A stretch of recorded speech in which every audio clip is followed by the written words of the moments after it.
नमस्कार, हमारे इस विशेष प्रोग्राम में आप सभी का स्वागत है। आपके साथ में हूं डॉक्टर गुलरेज गौरी।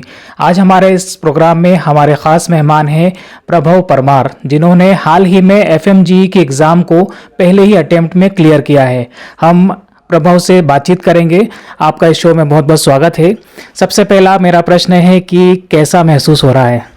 काफ़ी अच्छा लग रहा है। एक काफ़ी लंबे अवधि के बाद ये सफलता प्राप्त हुई है और काफ़ी मेहनत करने के बाद परिणाम मिला है, तो काफ़ी खुश हूँ मैं अपने आप से और अपने रिजल्ट से। आमतौर पे हम देखते हैं कि इसका रिजल्ट जो होता है बहुत कम होता है, मतलब बहुत डिफिकल्ट टाइप की एग्ज़ाम होती है। तो प्रभव हमें बताएं कि किस प्रकार से तैयारी की थी आपने इसकी? एक्चुअली मैं जॉर्जिया से मैं ग्रेजुएट हुआ हूँ और मेरा लास्ट जब यहाँ पर मैं आया तकरीबन 26 मार्च को, उसके बाद मेरे पास कुछ 2-3 महीने ही बचे थे, तो मैंने प्रॉपर अपने आप को सब तरफ से आइसोलेट करके सिर्फ पढ़ाई पर ध्यान दिया और सारी एक्स्ट्रा करिकुलर एक्टिविटीज़ को इग्नोर करके आखिरी में एग्ज़ाम के लिए खुद को प्रिपेयर किया। That's all. आगे फर्दर प्लानिंग क्या है आपकी?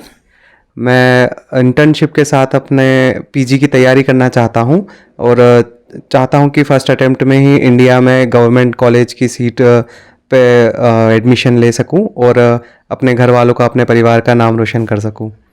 चूँकि आपने ग्रेजुएशन किया है और साथ में आपने एफएमजी की एग्ज़ाम भी क्लियर कर ली है, तो तब से लेकर अब तक के सफ़र में आपने अपनी सफलता का श्रेय किसको देना चाहेंगे आप? सबसे पहले मैं अपनी सफलता का श्रेय अपने परिवार, अपने दादा दादी, अपने पापा मम्मी, अपने पूरे फैमिली को देना चाहूँगा। साथ ही में मेरे दोस्तों का भी काफ़ी योगदान रहा। इस जर्नी के दौरान मुझे ये समझ में आया कि एक अच्छा दोस्त का होना इस मुश्किल घड़ी में काफ़ी ज़रूरी होता है, क्योंकि सुख दुख का साथी उस समय हम काफ़ी अप्स एंड डाउन्स होते हैं एग्ज़ाम के टाइम पे, तो ज़रूरी है कि हाँ, तालमेल बनाकर चलें और साथ ही में सकुशल अच्छे से अपनी एग्ज़ाम को दें और पास हों। अपने फैमिली बैकग्राउंड के बारे में भी हमें कुछ बताइए कि आपकी फैमिली से भी कोई डॉक्टर है? आमतौर पर ऐसा देखा जाता है कि फैमिली में कोई डॉक्टर होता है तो बच्चे के लिए आसान हो जाता है एग्ज़ाम देना, तैयारियां करना। तो क्या फैमिली बैकग्राउंड है आपका? एक्चुअली मेरे पैटर्नल साइड से कोई इस फील्ड में नहीं है, पर मैं मैटरनल साइड से ननिहाल से मेरी मासी हैं, उन्हें बचपन में पढ़ता देखकर मुझे थोड़ी जिज्ञासा बढ़ी थी कि मुझे भी ये बनना है। फिर साथ में घर पे स्वास्थ्य वगैरह चीज़ों में इंटरेस्ट बढ़ता गया और साथ ही फिर मैंने डिसाइड किया कि हाँ, मैं डॉक्टर बनना चाहता हूँ। पर एज सच मेरे परिवार में कोई भी एमबीबीएस नहीं है। आगे मैं पूछना चाहूँगा कि सफलता के लिए टाइम मैनेजमेंट और डिसिप्लिन कितना इम्पोर्टेंट है आपके अकॉर्डिंग? मुझे लगता है कि discipline is the key to success. इसमें आप यदि थोड़ा भी बर्बरता नापते हैं तो फिर उसमें नहीं हम क्लियर नहीं कर सकते, क्योंकि यदि आप डिसिप्लिन नहीं होंगे तो मुझे नहीं लगता कि exam will give you the easy way to clear it. It's not at all easy. हम किसी भी तरीके से इस एग्ज़ाम को हल्के में नहीं ले सकते। जिस तरह से कंपटीशन बढ़ चुका है, एग्ज़ाम काफ़ी लेवल टफ हो चुका है। इस बार काफ़ी कम रहा रिज़ल्ट भी, लगभग 18% ही पासिंग रेट रहा, तो हम इस एग्ज़ाम को बिल्कुल हल्के में नहीं ले सकते। और जो भी लोग हमें सुन रहे हैं, मुझे आपके माध्यम से देख पा रहे हैं, मैं उनको भी यही निर्देश देना चाहूँगा कि आप लोग मेहनत करें, फल की चिंता ना करें, पर मेहनत अपनी पूरी ज़ोरों शोर से करें और one day will succeed. What's your suggestion for those students who want to clear this exam easily तो ऐसा सच कुछ रहा नहीं है अभी, पर जिस हिसाब का पेपर आ रहा है, मैं सभी दर्शकों को बताना चाहूँगा कि वो क्लिनिकल बेस्ड पढ़ाई पे ज़्यादा फोकस करें, क्योंकि अब सिर्फ वन लाइनर्स और सीधा सीधा सवाल, सीधा सीधा जवाब नहीं पूछा जा रहा है, तो क्लिनिकली ओरिएंटेड हो रही है सारी चीज़ें। तो they should correlate the clinical inter relations with the diseases and all. So I think they should be more practical while solving the questions. अंतिम प्रश्न मैं पूछूंगा कि डॉक्टरी हो गई, डॉक्टर आप बन चुके हैं, कुछ औपचारिकताएं हैं, उसके बाद आप प्रैक्टिस में भी आएंगे।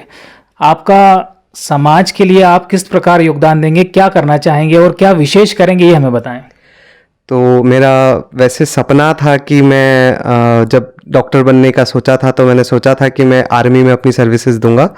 पर चूंकि नीट में मेरे उतने आर्मी कॉलेज मुझे मिल पाए, उतने नंबर नहीं आ पाए, तो मैं ट्राई करूंगा कि अपने पीजी में आर्मी कॉलेज को चूज़ कर पाऊँ as a PG seat. And if possible मैं आर्मी को अपनी सर्विसेज देना चाहता हूँ। अदरवाइज़ मैं अपने समाज में, अपने गांव में जहाँ से मैं बिलोंग करता हूँ, मैं उस जगह को, तराना विधानसभा को, अपने सारी मेडिकल हेल्थ जितनी भी मैंने ज्ञान अर्जित किया है, सब उन्हीं का आशीर्वाद है।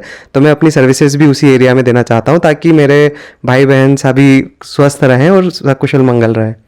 हमसे बात करने के लिए, हमारे इस प्रोग्राम में शामिल होने के लिए आपका बहुत बहुत धन्यवाद। Thank you.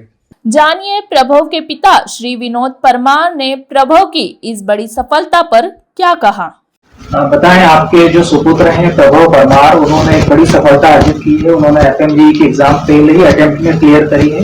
इस बारे में आपका क्या कहना है? उसने पढ़ाई के दौरान हमने नोटिस किया कि बहुत जिद थी उसमें पढ़ने की, और पढ़ने के साथ साथ जब उसको यूक्रेन में जब रसिया से युद्ध चल रहा था, तब भी उसको बहुत प्रॉब्लम आई।